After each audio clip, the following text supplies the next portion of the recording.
गावचे सरपंच आदरणीय माणिकजी डोकरे सर, त्यानंतर ग्रामविकास अधिकारी वनिता मॅडम, सदस्य सुरेश नायरे, त्यानंतर माजी सदस्य तुकाराम बंडाळे, त्यानंतर रमण गायकवाड साहेब आणि सर्व उपस्थित नागरिक, या ठिकाणी आपण या आपल्या महत्त्वाच्या ग्रामसभा नाही म्हणता येणार परंतु ग्राम सहविचार सभेसाठी उपस्थित झाला.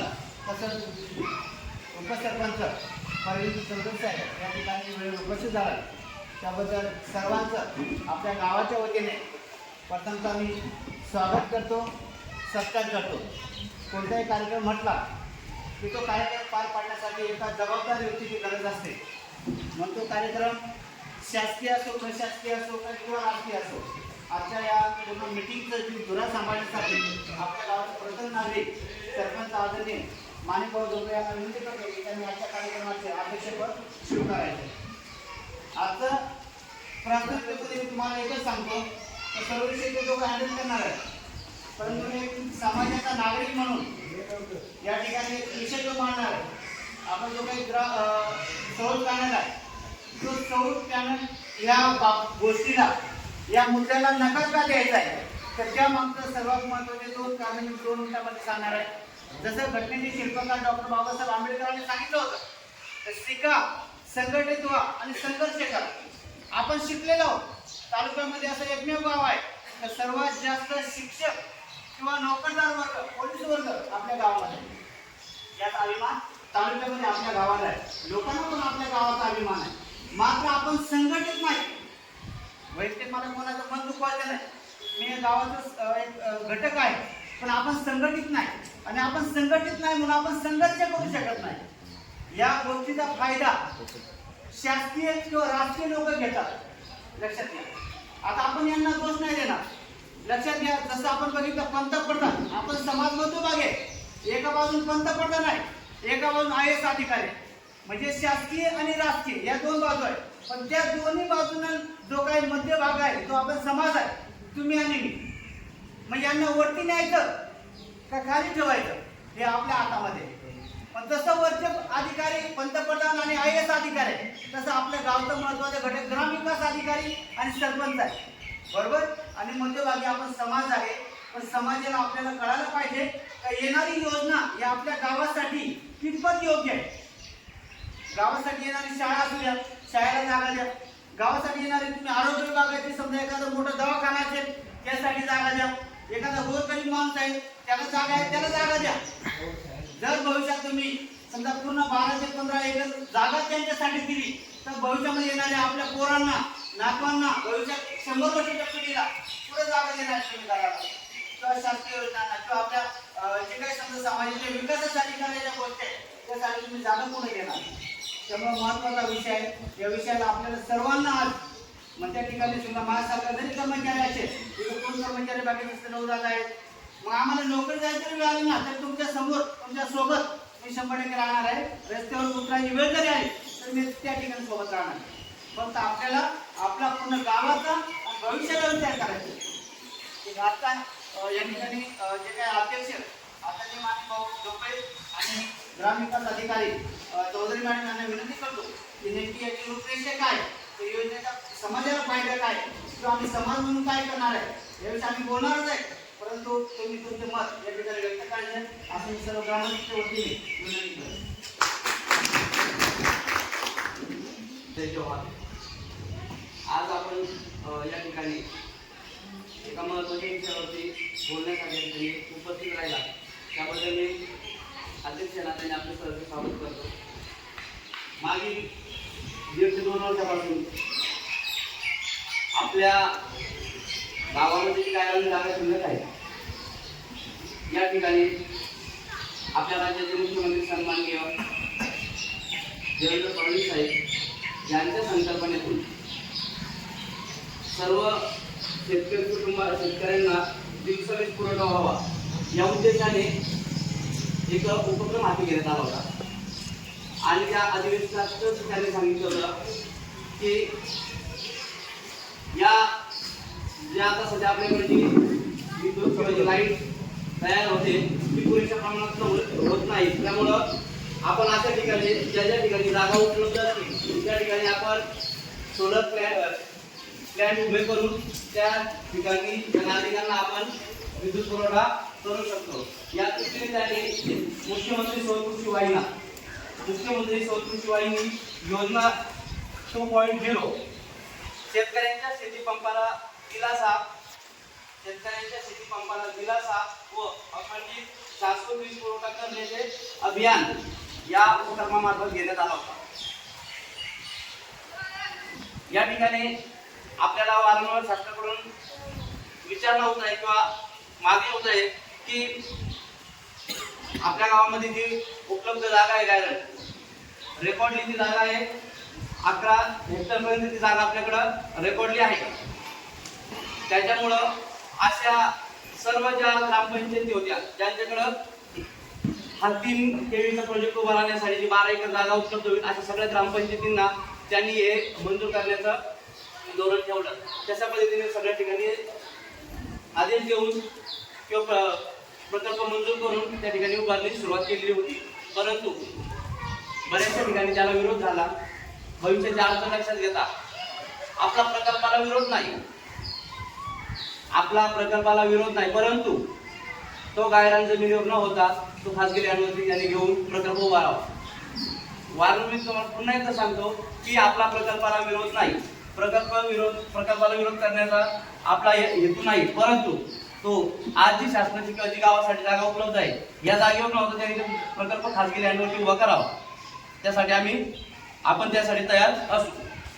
लक्षात घ्या, जी आज गायरान जागा आपल्याकडे उपलब्ध आहे या उपलब्धतेची जागा 11 हेक्टर पैकी फक्त 4.5 ते 5 हेक्टर जागा आपल्याकडे आता सध्या मोकळी उपलब्ध आहे. ती पण मोकळी म्हणता येणार नाही, त्यामध्ये वृक्षारोपण झालेलं आहे. एक क्रीडांगण आहे आणि ती क्रीडांगणाचं लँड सुद्धा त्यांना ओपन स्पेस म्हणून दिसतोय. आज आपण त्याला जर समजा एवढी पूर्ण जागा दिली तर तरी त्यांना त्यांची जागेची पुरवठा होत नाही. त्यांना अजून आपल्याला एक्स्ट्रा जागा उपलब्ध करून द्यायची आहे. तर जर समजा आपण या प्रस्तावात समजा मंजुरी दिलीच, आपल्याला प्रकल्प होऊ द्यायचा आहे, आपल्या गावांना काय करायचं, आपल्याला उद्याच राहण्यासाठी जागा उपलब्ध होणार नाही. त्याच्यामुळं ज्या सार्वजनिक बाबी असतील त्यामध्ये दवाखाने असतील किंवा भविष्यात आपल्या ज्या गावासाठी उपयोगी पडणाऱ्या गरजेचे वास्तू असतील त्या उभारण्यासाठी सुद्धा आपल्याकडे जागा उपलब्ध राहणार नाही. मी आज या सभेला उद्देशून एक स्पष्ट सांगू शकतो की आपण त्यांचं म्हणणं आहे आमच्यापर्यंत आलेलं की आम्हाला ग्रामपंचायतीची एनओसीची गरज आवश्यकता नाही. जर तुम्हाला एनओसीची आवश्यकता नव्हती तर मग आमची परवानगी घ्यायची गरज नव्हती. जर समजा तुम्हाला गरज नव्हती तर आमची आमच्याकडे तुम्ही पाठपुरावा मागणी करायची नव्हती. जर मागणी करायची असेल तर आम्ही पण आमच्यापर्यंत काहीतरी कायदे आहे. जर समजा येता अवकाश प्रकल्प बनवण्याचा ठरवला त्यांनी तर आपण या ठिकाणी सुप्रीम कोर्टात पण जाऊ शकतो, आपण रिट याचिका पण दाखल करू शकतो ग्रामसभेच्या ठरावाच्या माध्यमातून. म्हणून आज आपल्याला असा ठराव बनवून ठेवायचा आहे. आजच्या ग्रामसभेत आपल्याला असा ठराव बनवायचा आहे की या प्रकल्पाला आमचा विरोध नाही, परंतु गायरान जागेवरती आम्ही होऊ देणार नाही. आपण शासनाचा जो प्रकल्प आहे आपल्याला उद्देश नाही, आपल्याला आपल्या फायद्यासाठीच आहे असं 100% आपण ते पण म्हणतायत, आपण बी म्हणू सवलत किंवा एक आपण कसं विद्युत लाईट नसल्यावर आपण मटेरियल मशीन वापरून पाणी पुरवठा किंवा पंप चालू करून पाणी भरू शकतो. तशा पद्धतीने हा दुसरा एक पर्याय उपलब्ध असेल, परंतु तो गायरान जागेवरती नको. गायरान जागेवरती झाला तर भविष्यात आपल्याला त्या अडचणी येणार आहे. तर माझं इथून आपल्याला असं म्हणणं आहे की हा प्रकल्प होऊ द्यायचा असेल त्या बाजूने कोणी असेल तर आपण तसा पण विचार करू शकतो. आपण आज या ठिकाणी संपूर्ण विरोध करत नाही. जर त्या बाजूने कोणी ग्रामस्थ किंवा कोणाचं मत असेल की हा प्रकल्प आपल्या गायरान जागेवरती झाला पाहिजे अशाच कार्याने फक्त वरती हात करायचं, हा प्रकल्प झाला पाहिजे गायरान जागेवरती हा प्रकल्प झाला पाहिजे याच्या बाजूने कोणी असेल तर त्यांनी वरती हात करायचं. त्यानंतर आपण सांगू शकतो कोणीच नाही वर हात त्यानंतर स्पष्ट सांगू शकतो की ठरावाच्या बाजूने कोणाचाही सहमत नाही. हा प्रकल्प होऊ द्यायचा नाही या बाजूने किती लोक आहेत? होऊ द्यायचा नाही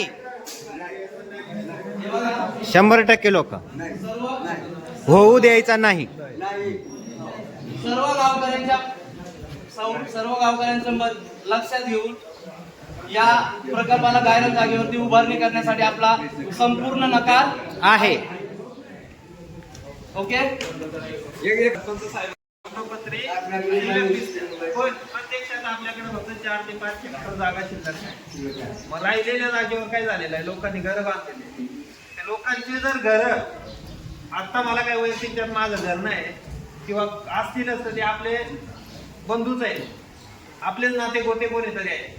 तर माझं काय म्हणणं होतं, जर हे जर घरं जर यांच्या नावावर होऊन गेले असते तर आपल्याकडे जागा शिल्लक किती दिसली असती? 4 हेक्टर.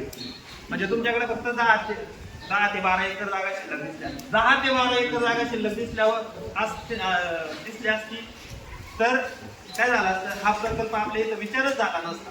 आज आपल्याकडे कागदपत्र एवढी जागा शिल्लक दिसते, प्रत्यक्षात एवढी जागा जर शिल्लकच नाही म्हणून हा विचार झाला. आणि हे सुद्धा जर आपण जर समाजाचा एक विचार केला, आज आपण तुम्ही इथे खाली शाळा बघा, शाळेची बिल्डिंग बघा किंवा ग्राउंड बघा, एकदम म्हणजे तिथं आपलं मन सुद्धा रमणार नाही. तिथं आपले एकूण नाही म्हटलं तर 300 विद्यार्थी शिक्षण घेतात आणि खेळाचं काही जे इव्हेंट असतात तेवढ्या मैदानामध्ये त्यांचा परिपाठ, खो खो, कबड्डी आणि बाकीचे इव्हेंट होतात. जर आपण हा विचार केला, जर तुम्ही जर तिथं ती जर शाळेसाठी जागा दिली असती, आज शाळेसाठी जर गावाने आज जागा दिली तर ती जागा सुद्धा कुठेतरी एक त्यात मोजली जाईल की या ठिकाणी शाळा झालेली आहे, ती जागा कमी नाही, ती भरलेली आहे. तुमची कागदपत्री जागा परत कमी होईल. तुमच्याकडे जर दवाखाना जर तुम्ही तिथं केला असता किंवा आपल्याकडे भविष्यात अगोदर विचारलं होतं मागं त्या दवाखान्यासाठी आम्हाला जागा पाहिजे, जेव्हा आपण जर आज तुम्ही एखादा नाही म्हटलं, छोटा मोठा एखादा दवाखाना उपकेंद्र तिथं जागा तर ही जागा सुद्धा भरलेली, तर त्याचा गावासाठी फायदा होतो. आपल्याकडे आज सभामंडपामध्ये आपण बसलेलो आहे, अजून 100 लोक सुद्धा व्यवस्थित झाले, 70-80 लोक आहेत गडीवर. आपण इथं जर 100-200 लोक जर बसवले तर 100-200 लोक सुद्धा बसणार. सभा मंडपासाठी आपण जागा बंद घेतली तर आपल्याला तिथं जागा कुठंतरी या साईडला बघितली, ती जागा कमी पडत होती, तुम्हाला जागा दिसली नाही का? तुम्ही त्या ठिकाणी सभा मंडप घेतला तर त्यांनी कुठंतरी कागदपत्र हे करून घेतला असतं. जरी समजा त्या गोष्टीला कलेक्टर साहेबांना कोणा ज्याचा विरोध असला, आपण जर समजा 5-50 लोक जमलं ते जर तिथे गेलो असतो, ते जर गावाच्या विकासासाठी आहे, ते आपण काही गोष्टी जर तिथं कागदपत्रे करून आणल्या असतं ते झालं नसतं का? आपण ह्या गोष्टीचा विचार करायचा. जर आपण जी जागा नसते रिकामी जर भरलेली आहे पण ती कागदपत्रे रिकामी दिसते, वर पडला ते दिसणार आहे ना. जर आज प्रत्यक्षात त्यांनी म्हटल्याप्रमाणे तिथं जर आपण जागा म्हणजे 12.5 एकर भरतच नाही, मग तिथं जर खेळाचं मैदान आमचं जर 2-4 एकर मध्ये खेळाचं मैदान आहे, तर आमचं जाऊ द्या, आमचे जे पोरं आहेत किंवा आमच्यापेक्षा जे मोठे आहेत ते खेळत आहेत, त्यांचं खेळाचं काय, भविष्याचं काय, आपण तो विचारच करत नाही. आजपर्यंत आपण कोणत्याच गोष्टीचा कधी म्हणजे गांभीर्याने विचारच केला नाही. आपण फक्त ज्या शासनाचा आहे त्याला शासनाच्या बाजूने किंवा आपल्या बाजूने विरोधी नाही असं म्हणून जर चाललं तर त्याला काय झालं, प्रकल्प करून बी द्यायचा, खाजगी याच्यात करायचा, विरोध बी नाही करायचं, केलं तर त्याला करून बी द्यायचं, असं कसं आपण नाही म्हणू शकतो. मी काय माझं म्हणणं एकच आहे, हे माझ्या वैयक्तिक फायद्यासाठी नाही, एक मला जे योग्य वाटतं ते मी तुमच्यासमोर बोलतो. जर ही जागा जी शिल्लक आहे, आज आपण तिथं नियोजन केलं तर 4 ते 5 एकर जागा शाळेसाठी लागेल, ती राखीव या कोपऱ्याला ठेवा. आज आपण गावकरी आहे, आपण सांगितले तर शाळा बांधायची, सर्वांचा एक विचार घ्या, पोरांना येण्याला अडचण होणार नाही, पोरांनी ग्राउंडसाठी जागा होईल, पोरांची इमारत चांगली होईल, या दृष्टीने आपण विचार केला. या कोपऱ्याला शाळेसाठी आपण जागा 4 ते 5 एकर लागेल ते आपण मोजून ठेवू. या ठिकाणी कोणी घरी बांधायचं नाही, कोणी अतिक्रमण बी करायचं नाही. काय म्हणणं आहे, आज घर एखाद्या जाऊ द्या, आम्ही दोघं व्हायचं, आमच्याकडे आता सध्या एक घर आहे, एकाला वाटलं मला घर बांधायचं आहे, मग त्याने जाऊन तिथं जर बांधायला लागलं म्हणजे त्याला जरी मी जरी असलो तरी तुमचा विरोध करणं तुमचं कामच आहे, किंवा ते तुम्ही स्वतः समजून घेणं गरजेचं आहे. का ही जागा जी आहे, ही खुर्ची जी आहे, ही राखीव शाळेसाठी, दवाखान्यासाठी, ही सभा मंडपासाठी, उरलेल्या जागेमध्ये तुम्ही बाकी गोष्टी करा. जर या गोष्टी झाल्या नाही उद्या हेच होणार आहे, अतिक्रमण तर चालूच आहे, त्यात ह्या अशा गोष्टी प्रकल्प आले हे आले त्या गोष्टीला आपण करत पाहिजे तेवढं काही गोष्टी तुम्ही बोलता, आपण प्रत्यक्षात करायला गेल्यावर नंतर कोणच काय करू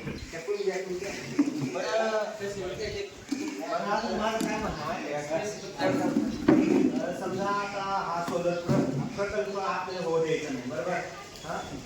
म्हणजे लोकसभा राज्यसभा सगळ्यात मोठी ग्रामसभा, म्हणजे जो गाव जो ठराव सांगेल बोलतो नाही ग्रामसभेला वर्ग काही नसतं, त्याच्यामुळं आपण याला नाकार देतो. फक्त आपल्याला आता तिथं काय पाहिजे माहिती आहे का, पोरांसाठी शाळा पाहिजे. ही शाळा 2-5 वर्ष व्यवस्थित नाही राहणार, ती पडून जाणार. नाही तर मध्ये घुसून बा गळते भिंती मुतारी चांगलं नाही सगळे गोष्टी तर मग त्याचं भविष्याचं जाऊ दे. आता मला एक मुलगा आहे, माझ्या मुलाला 2 मुलं आहे, त्या मुलाला 2 मुलं आहे, 4 मुलं, ते घर कुठं बांधाय भविष्यात घर बांधायला आता जर जागा शिल्लक नाही आहे का जागा शिल्लक आणि त्या आता मी जसं सांगितलं का त्या जागेत जे घर आहे ते म्हणजे नावावर नाही आलं त्याच्यामुळे ती एवढी जागा शिल्लक दिसते.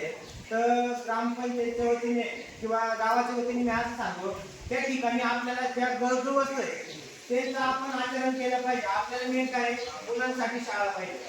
आपल्या मुलांच्या आरोग्यासाठी आपलं ते गेलं निम्म आयुष्य बरोबर निम्म आयुष्य गेलं आता पूर्ण मुलांचं आयुष्य आपल्याला मुलांसाठी शाळा पाहिजे. मुलांसाठी आपल्याला दवाखाना पाहिजे मुलांसाठी ना वयोवृद्धातील आपण तरुणसाठी त्याच्यामुळे आपले एवढं पण मग वयोवृद्धांसाठी मुलांसाठी दवाखाना मुलांसाठी आपण वाचनालय पाहिजे जे पुढे भविष्यात चांगले अधिकारी होऊन चांगल्या पोस्टवर तेवढं आता मी जरी दिंडोरी तालुक्यात आपल्या गावाचं नाव आहे सगळ्यात सुशिक्षित आणि सगळ्यात नोकरदार वर्ग आपल्या गावात तर त्याच्यासाठी आपल्याला थोडंसं या 3-4 गोष्टींवर काम करावं लागेल. एक म्हणजे शाळा, दुसरं म्हणजे वाचनालय, तिसरं म्हणजे खेळाचं ग्राउंड आणि चौथं म्हणजे आरोग्य केंद्र. या 4 गोष्टी आपल्याला सगळ्यात महत्वाच्या गावात. त्याच्यासाठी आपल्याला निर्णय घ्यावा लागेल आणि जो सौर प्रकल्प येणार त्याच्यात आपला सगळ्यांचा नकार आहे. त्याच्यामुळं धन्यवाद. 3-4 मुलं 5वी 6वी 7वीची कोणत्या शाळेचे मला नाही माहीत कोणत्या घरातले मला नाही माहीत गांजा पित होते आणि मला तुम्हाला सांगायला खूप वाईट वाटलं पण मी त्यांना बोललो नाही. मी तिथं शिक्षक म्हणून त्यांना काहीच बोलणार मी शिक्षक मी त्या शाळेवर मी इथला गावाचा नागरिक आहे. लक्षात घ्या मी जेव्हा डोक्यात घेतलं कारण बाबा ही पिढी जर वाया गेली आता तुमच्याकडून आम्ही शिकलो तुम्ही आम्हाला खूप मारलेलं आहे बघा लक्षात घ्या आम्ही गोटे काय लक्षात घ्या मग एक दिवस आम्ही आठवले मग आताची पिढी जर अशी असेल हिला मला तिथं भविष्यात काय होईल आपल्या गावाचं म्हणजे आपल्या गावाचं नाव परत बदला. मी तुम्हाला सांगतो त्या ठिकाणी जे गाळे काढलेत ना हे आपल्या गावाचे जी काय पिढी आहेत ना 5वी 6वी 7वी 8वी जे पोर आहेत त्यांना स्कॉलरशिपचे धडे मी देणार. तिथं ज्या आपल्या गावामध्ये ज्या शिक्षक झाले पोलीस झाले इथं IAS अधिकारी गावात आहे तर मी जोपर्यंत जिवंत आहे तोपर्यंत इथं काही अधिकारी या गावातून तयार होते. एक गावाच्या वतीने मी तुम्हाला सांगतो काही लोकांनी सुरुवातीला विषय काढला आणि मास्तरने गाळे काढले मला काय नाही शासनाने 1,20,000 पगार दिलेला आहे तुमच्या आशीर्वादाने मला पैशाची गरज नाही. लक्षात घ्या दिवस प्रत्येकाला एक दिवस चांगला येतो तर माझा उद्देश हा आहे का नुसतं करंजखेड गावासाठी नाही तर 1 लाख करंजखेड चौसाळा जे परिसरामध्ये जे गावं आहेत ना त्या गावातले पोरं मोफत 1 रुपया न घेता आणि त्यांनी जर दादी दिले पैसे दिले 100 रुपये 200 रुपये फी घ्या तुम्ही जर सांगितलं नसतं फी घ्या तर जमलेला पैसा गावामध्ये जे काही समजा सप्ताह होईल एखादा कार्यक्रम होईल तिथे 21,000 किंवा 51,000 मी स्वतः कोण देणार आहे. पण मला पैसा माझ्या खिशात हा उद्देश माझा आहे. त्यानंतर साईडला मी क्रिकेटचं ते ग्राउंड बनवलंय साईडला पीस मग तुम्ही म्हणा सर का बरं एवढं मोठं ग्राउंड असताना आपले पोरं फक्त खेळतात आडमजोड एखादी गोष्ट करता नाही ना फोकस ठेवा टार्गेट ठेवा काहीतरी इन्कम आलं पाहिजे बरोबर. नंतर 3 लाकडं आणि 11 माकडं ग्राउंडमध्ये खेळतात आणि तुम्ही शिवाय देतात ही खरी गोष्ट आहे तर त्याचा फायदा काहीतरी झाला पाहिजे. आपण शेती करतो काहीसाठी करतो इन्कम येण्यासाठी काहीतरी सोर्स होतो ना मग असं मी बनवलंय त्या ठिकाणी का मुलांना तंत्र सुद्धा काहीतरी शिकवलं पाहिजे त्याचा फायदा भविष्यामध्ये पोरांना. ग्रामविकास अधिकारी आदरणीय चौधरी मॅडम यांना विनंती करतो की त्यांनी पुढील विषय हाताळायचा. बोलले आणि योग्य रीतीने बोलले पण या गावामध्ये फक्त सांगताना सांगायला सुधारणा काय केली वीर तशीच पडली बोलू द्या काय करायची गावाची जगडे आणून टाकलं होतं तो अशोक सरपंच होता तो भांडणांनी केलं ती खडी तुम्ही इकून खाती काय गावाची सुधारणा केली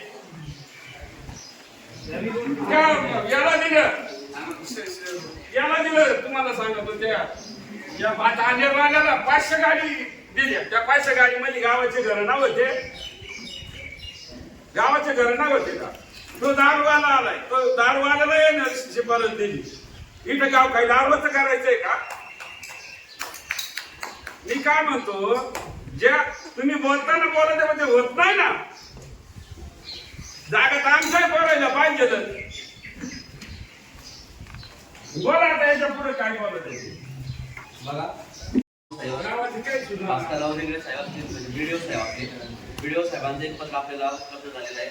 दुसरं पत्र आपल्याला डॉक्टर वर्षा खडोळ मॅडम यांचं आहे उपमुख्य कार्यकारी अधिकारी ग्रामपंचायत विभाग जिल्हा परिषद नाशिक या दोन्ही पत्रांचं वाचन मी आपणास करून देतो.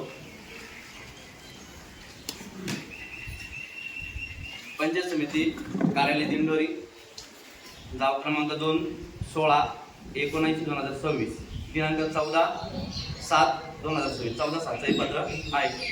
ग्रामपंचायत अधिकारी ग्रामपंचायत करंजखेड तालुका दिंडोरी जिल्हा नाशिक. विषय शासकीय जागा मागणी. माननीय मुख्यमंत्री सौर कृषी वाहिनी योजनेअंतर्गत मौजे करंजखेड तालुका दिंडोरी येथील गट नंबर 9 चे एकूण जमिनीचे क्षेत्र 11 हेक्टर 44 आर ही जागा नियोजित सौर कृषी प्रकल्पासाठी जागा मागणी बाबत संदर्भ बघा त्यांनी दिलेला आहे.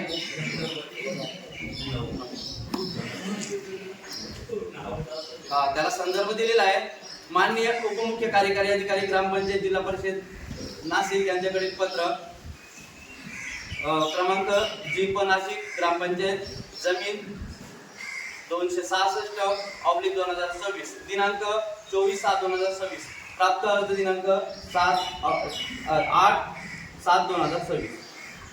उपरोक्त संदर्भीय विषयान्वये तहसीलदार महसूल जिल्हाधिकारी कार्यालय नाशिक यांनी माननीय मुख्यमंत्री सौर कृषी वाहिनी योजनेअंतर्गत मौजे करंजखेड तालुका दिंडोरी येथील गट नंबर 9 चे एकूण जमिनीचे क्षेत्र 11 हेक्टर 44 आर ही जागा नियोजित सौर ऊर्जा प्रकल्पासाठी देण्याबाबत माननीय मुख्य कार्यकारी अधिकारी जिल्हा परिषद नाशिक यांचे अभिप्राय व शिफारशीसह प्रस्ताव सादर करण्याबाबत कळविले आहे.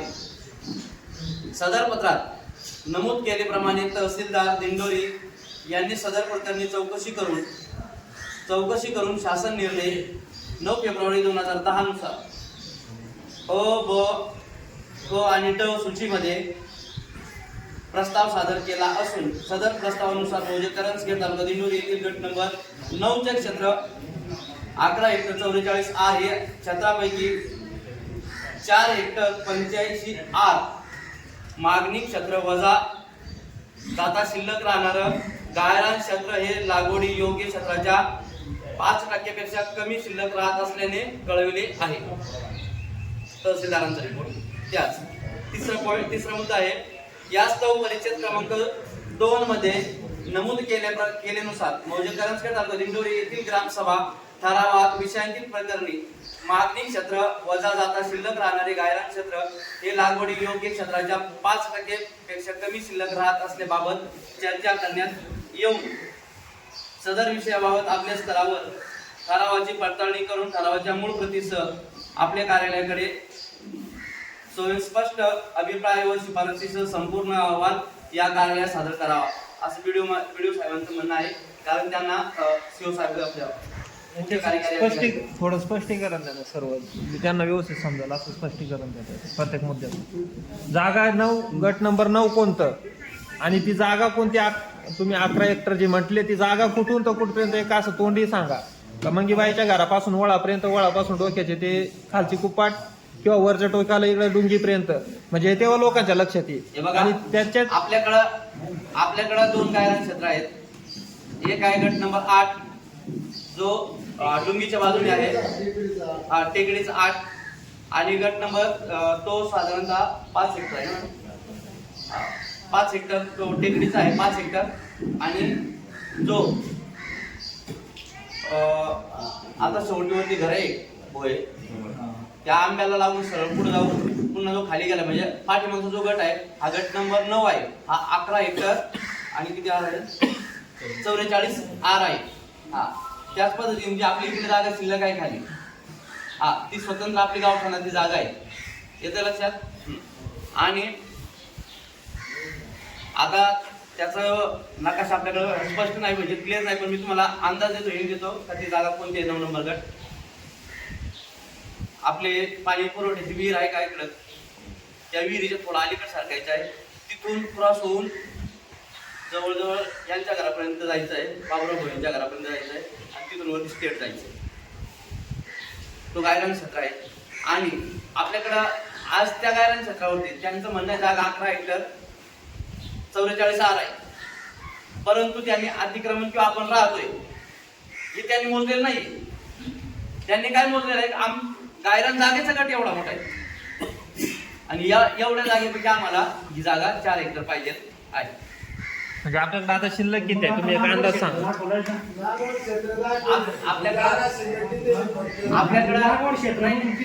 आता सध्या त्यांनी काय केलं, जो त्यांचं म्हणणं झालं का अतिक्रमण न काढता आपल्याकडं 10 ते 11 एकरच्या दरम्यान जागा आपल्याकडे शिल्लक येते. म्हणजे सगळेच घर धरून ना, सगळे ए टू झेड अतिक्रमण धरून.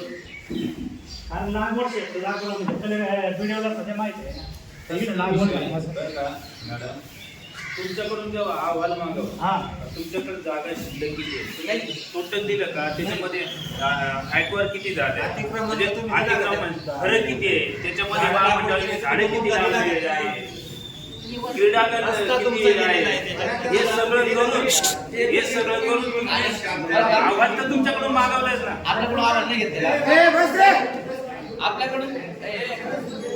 आपल्याकडून त्यांनी घेतलेला आहे.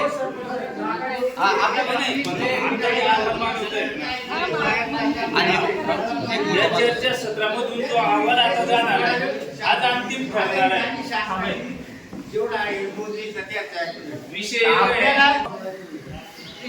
शाळा आहे, उद्या शाळेला जागा इथं कमी पडेल, ती स्थलांतरित करायची आहे. उद्या एखादा दवाखाना बांधायचा आणि मुलांसाठी मोठा भवितव्य आपण झाला पाहिजे. आजच्या ग्रामसभेतून आपण हीच अडचण मांडायची आहे असं मी सविस्तर बोलला पाहिजे. नुसतं काय आपण आजच्या ग्रामसभेतून ही अडचण उभी करणार की आम्हाला भविष्यात आपण त्या ठरावात स्पष्ट लिहिणार आहे की आम्हाला भविष्यात ज्या सरकारी किंवा आमच्या ज्या सार्वजनिक इमारती असतील जसे की शाळा ही देखील आम्हाला इथून स्थलांतरित करून तिकडे ठेवायची आहे.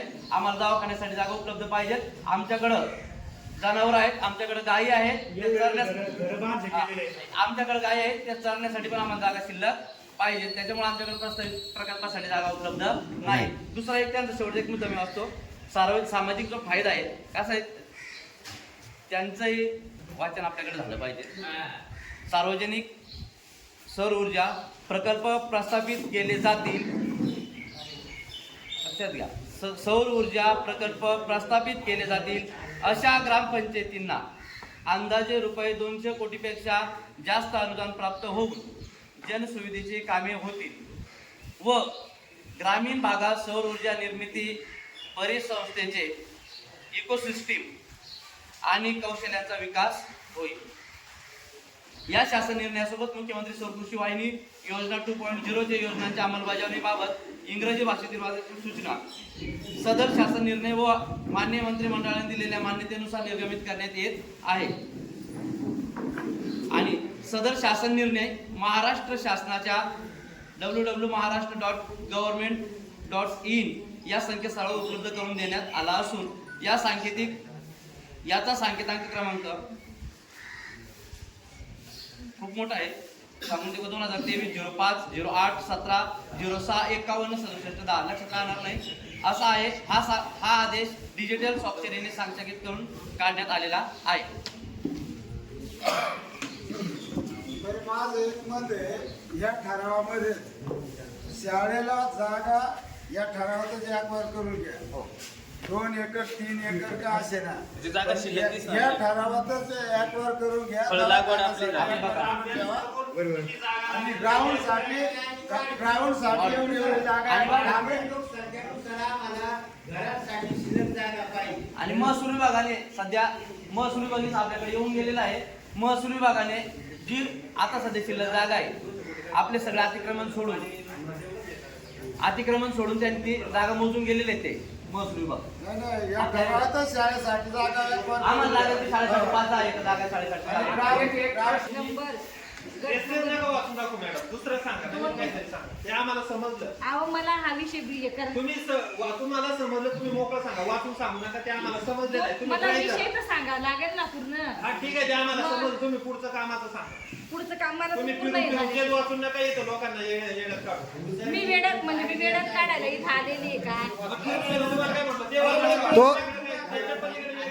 अहो, मला हा विषय पूर्ण नाही झाला. एवढा विषय नाही, एवढा जागा ऐकून घ्या. वाचायला काही होत नका. आमचं एकच म्हणणं आहे, प्रोजेक्ट होणार नाही. बरं, हा ठीक आहे. प्रोजेक्ट होणार नाही एवढं सांगा आणि बंद करा. ऐकून तर घेतलं पाहिजे का नाही? आता समजा बघा, मुख्यमंत्री सौर कृषी योजना ही समजा अखंडित वीज वाहिन्या बंद करण्यासाठी जे समजा तुम्ही रात्री पाणी भरतात तर त्या प्रोजेक्टचा हे काय आहे नियोजन की तुम्ही दिवसा पाणी भरलं पाहिजे, रात्री पाणी नाही भरता दिवसा भरलं पाहिजे, यासाठी या प्रोजेक्टची मागणी आहे बरोबर गावाला. त्याच्यासाठी आपण ही ग्रामसभा आयोजित केलेली. तर एवढंच विषय, आपण पेसा क्षेत्र असल्यामुळं ग्रामसभेसाठी अनिवार्य आहे की या सभेला कोरम पूर्ण झाला पाहिजे आणि या सभेमध्ये तुमची समजा काय हरकत आहे का हरकत नाही याबाबत आपण ही ग्रामसभा लावलेली. तर आता या प्रोजेक्टसाठी गट नंबर 9 मुख्यमंत्री माननीय मुख्यमंत्री साहेबांच्या अंडरमध्ये ही मुख्यमंत्री सौर कृषी योजना आलेली. तर हे मुख्यमंत्री कृषी योजना समजा आहे तर गट नंबर 9 मध्ये त्यांनी वरतून केलेले, कारण हा प्रोजेक्ट आपल्या नाशिक जिल्ह्यात नाही म्हणजे सगळ्या तालुक्यांमध्ये आणि दिंडोरी तालुक्यातला हा पहिला प्रोजेक्ट आहे. पहिल्याच प्रोजेक्टला अडचण येते त्यामुळं हा विषय घेण्याचं काम आलेले. तर गट नंबर 9 मध्ये आपली जागा आहे 16.29 आहे. तर त्यामध्ये आपल्याला 11.44 ही जागा समजा आपली शिल्लक आहे आणि जे प्रोजेक्टवाले आहेत त्यांना 4 हेक्टर 85 जागा लागते. तर आपल्याला ग्रामसभा लावण्याचं माननीय जिल्हाधिकाऱ्यांचा उद्देश काय आहे की जर समजा 16.85ची जर समजा प्रोजेक्ट राहिला असता तर आपल्याला त्या प्रोजेक्टची ग्रामसभेची मागणी म्हणजे ठरावाची गरज नसती, परंतु 4.85 जे ओनर आहेत त्यांना समजा जे प्रभात डावरे ओनर आहेत आणि ITL कंपनी आहे त्यांना 4.85 हेक्टर लागते जागा. तर त्यामुळं ही त्यांना जागा लागते. उर्वरित आपल्याकडे 11.44 ही जागा उरते. त्यामुळं आपल्याला येस किंवा नो सांगायचं आहे. त्यामुळं या प्रोजेक्टची मीटिंग लावलेली. तर त्या प्रोजेक्टमध्ये ते फायदे जे समजा आहेत मला जे सांगायचे की जर समजा 3 वर्षे जर आपण हा प्रोजेक्ट इथं केला तर 3 वर्षाने आपल्याला जनसुविधेचे जेही कामं येतील किंवा मुख्यमंत्री यांचे जे जनसुविधेचे कामं येतील ते तर 200 कोटीचा निधी आपल्याला त्यांनी प्रोव्हाइड करण्याचं ठरवलेलं आहे. तर त्यामुळं समजा जर समजा आपलं हो असेल ग्रामपंचायत ठरावाचं तर आपण ते समजा ते आपल्याला निधी वगैरे देणार आणि आपण ते घेणार गावासाठी किंवा शाळा बांधकाम इमारत बांधकाम किंवा ग्रामपंचायत कार्यालय आलं समजा सिमेंटचे रस्ते आले. त्यामुळे ह्या आपले प्रोजेक्ट जर हो म्हटलं तर आपला हा फायदा होणार आहे आणि शेतकऱ्यांना दिवसा लाईट जे रात्री समजा अहोरात्र आपल्याला समजा पाणी भरण्यासाठी जावं लागतं ती लाईट ही आपल्याला दिवसा भेटणार असा या प्रोजेक्टचा उद्देश आहे. बरं आता बरं ए थांबा बरं आता सगळ्यांनी सांगायचं बरं का तुम्हाला हा प्रोजेक्ट पाहिजे आहे का हो किंवा नाही. एकच आवाजात सांगा तुम्हाला हा प्रोजेक्ट पाहिजे आहे का हो किंवा नाही. म्हणजे याचा अर्थ आहे गावाला हा प्रोजेक्ट नको आहे. एक लक्षात ठेवा बरं का. आता मला सांगा शासन आहे का शासन आपल्याला 200 कोटी देत आहे लक्षात घ्या. पण मला काय म्हणायचं आहे आपण एखाद्या माणसाला जात नाही आणि एक पोता नेऊन चणे ठेवले काय उपयोग आहे का. 200 कोटी आले आणि त्यांनी समजा आपल्याला खूप योजना दिल्या इथं 15वी पर्यंत शाळा करा 12वी पर्यंत करा जागा नाही तुम्ही शाळा कुठे बांधणार. आपण 200 कोटी खर्च त्यामुळे काय करायचं शासन आहे तुम्हाला बदल राजकारण तळ दाखवते. आणि एक मिनिट मामाने जे सांगितलं ऐका मी ना एक मुद्द्यावर बोलतो लक्षात घ्या. आपला अभ्यास आंबेडकरांसारखाच आहे. मी यांना सांगतोय सुरेश भाऊंना का तुम्ही जे म्हणतायत ना नावं करता येत नाही. मी आजपर्यंत 5 चक्र मारल्या बरसट मला एकच दिवस ऑपरेटर तिथं दिसला नाही. मी काही नाही बोललो जाऊ द्या पण मी आज एंट्री केली गावात मुद्दाम रजा टाकून का गावाचा विकास करायचा आहे. दुसरी गोष्ट जे पंतप्रधान अधिकार आहे ना तिथं मंत्रालय यांना आहे. पण मोकळं सांगतोय कोणताही कागद भरून घ्यायची परवानगीची कलेक्टरची गरज नाही. कलेक्टर लक्षात घ्या आपण नाही जाऊ शकत पण कलेक्टर इथे येऊ शकतोय. तुम्ही सांगा रस्ता रोको करा कलेक्टर इथे. म्हणून तुम्हाला सांगतोय यांच्या अधिकाराखालीचे नाव करता येतं हे मी तुम्हाला अभ्यासासहित सांगतोय. म्हणून यांनी रिस्क घ्यायचे नावावर खाली बाकीचं काहीच कारण सांगायचं मोकळं सांग.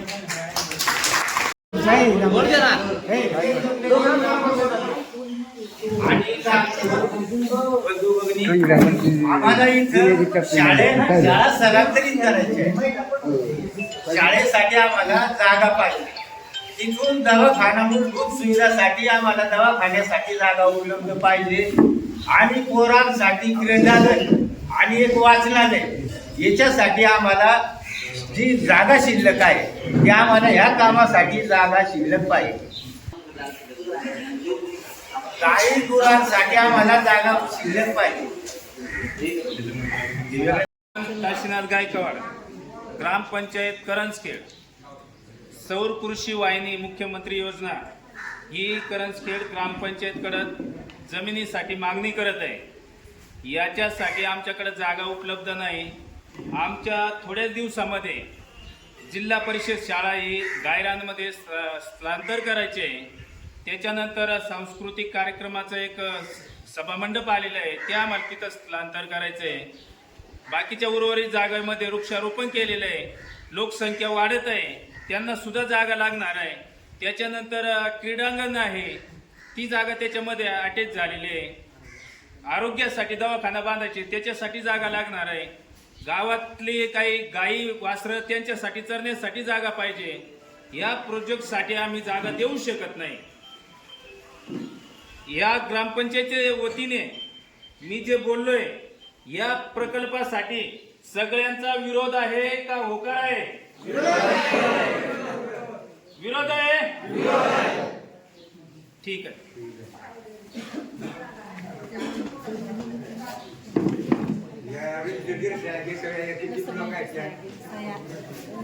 आणि जे आता पोस्टिंग तयार होणार आहे त्याच्यावर सर्वांनी सह्या करायची.